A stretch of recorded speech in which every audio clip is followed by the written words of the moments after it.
Well, hello, America. You reap what you sow. It's been good advice for quite some time. Too bad it seems so foreign to Bill and Hillary Clinton. Back in the 1990s, they steamrolled over American people with their lies and overwhelming sense of entitlement. I mean, I swear to you, they were like king and queen in the White House. And now they're crying about bias and broken promises. So here's the point tonight. It's called karma. Sucks, doesn't it? Payback is a Clinton. And here's how I got there. First, let me refresh your memory here. I don't know if you were in a, some sort of a coma in the 90s, but Bill Clinton, or so they tell me, initially decided to handle the accusations that he had an inappropriate relationship there on the floor with Monica Lewinsky. As far as lies go, that was kind of a big one, at least in my book. Today we know the truth was just a little bit different. More recently, Hillary has misspoken about the landing in Bosnia under sniper fire, having to duck and run for cover and all of that. Turns out that the U.S. military, a videotape, and Sinbad the comedian, who I think has the most credibility out of that bunch, bar the military, have a little different story. These are just two of the kind of large examples that I'd love to rattle off, because there's a lot more half-truths, but the show is really only an hour long, so let's just leave it there. Today, the media's love affair, strangely, with the Clintons is over. Barack Obama is the new cover boy. Hillary's claiming media bias. And when that doesn't work, she says, I'm a woman. And she cries gender bias. When that doesn't work, and that doesn't get her any sympathy, she lets her husband off the leash. At a recent meeting in California, the superdelegates, Bill got all red in the face, which is, I think, is the only time I've ever seen him actually blush or get red in the face. He found out that former candidate Bill Richardson was backing Barack Obama instead of his wife. Reportedly, he started screaming that Richardson would said that he would endorse Hillary, and that, quote, Richardson lied to his face. Wow. Don't you hate it when somebody lies to your face? I want you to listen to me. I'm going to say this again. I did not have sexual relations with that woman, Miss Lewinsky. I never told anybody to lie, not a single time, never. These allegations are false, and I need to go back to work for the American people. And he means that. They're false. False. Well, Bill, at least you didn't spend a lot of time and energy and money getting to the bottom of Bill Richardson's lie, because it really sucks when you have to do that. Tonight, America, here's what you need to know. The Clintons may be slimy, but at least they're consistent. I have to say, considering the screwing that they gave this country in the last decade, it takes a set of brass ones like I can't believe for any Clinton to play victim, but they do it quite well, don't they? And Coulter is a syndicated columnist and author of If Democrats Had Any Brains, They'd Be Republicans. And brass ones, don't you think? Thank you. That's my favorite clip in the whole history of video. Oh, my gosh. When he said, he lied to me 5 times, I went, that's no big deal. You've never had a problem lying to my face 5 times. It's so much fun seeing the media turn on the Clintons. But they don't understand it. They don't see it. They really don't get it. This always happens. I don't think it's ever happened in real time before. What usually happens is, because these Democrats get carried along, buffeted by the media believes everything they say, it takes until they're running for president to suddenly find out, oh, John Kerry didn't deserve his Purple Heart. Yeah. He wasn't in Cambodia on orders of Richard Nixon, Christmas 1968. Or they wait until the candidate loses or is out of office to finally admit that he was a lunkhead like Carter. I think I could cut to the chase here. What you're saying is the media is treating the Clintons like they're Republicans. Yeah. And I've never seen it before. Yes. And I think they're shocked by it. It's like they've been transported onto another planet. Yes. And they're like, what is this? People are holding us accountable. Right. And they don't know how to do it. Right. I've always wondered, how would a Democrat hold up being treated like a Republican? Forget a Republican candidate for president. How about just a conservative commentator? Yeah. Try to take that for a day. Let me go to Bill Richardson, because I think Bill Richardson seems to be a decent guy. He seems to be like, I never promised anything.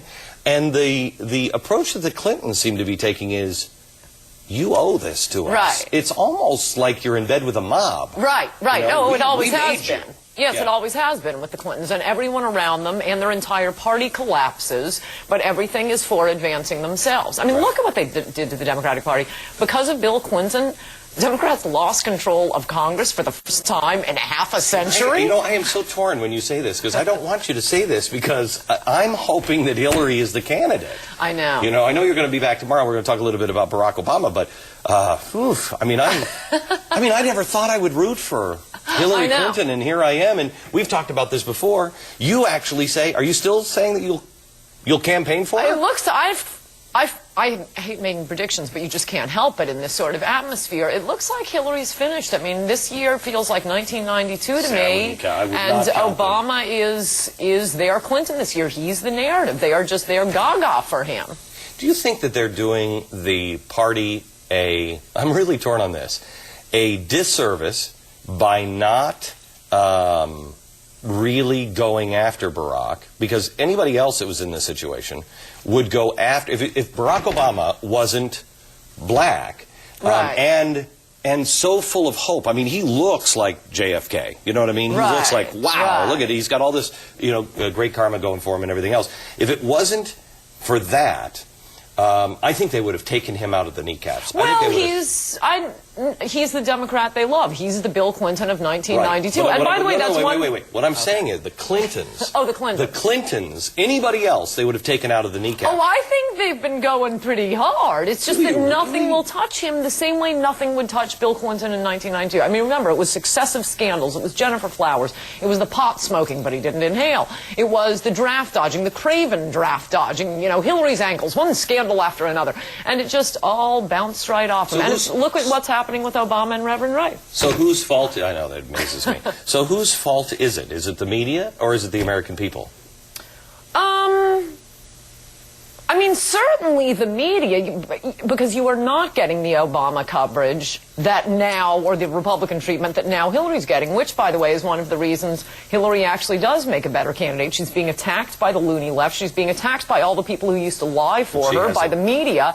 And I think you can't go through that process without kind of moving to the right a little. That's why I thought that Barack Obama is being done a great disservice by the media, because he doesn't have to center himself, and he doesn't have to. He'll answer once, but he's not being hammered over and over and over again. Right. When you become president of the United States, or you run against the 527s that are going to be unleashed against you, you got to know, and the Democrats have to know.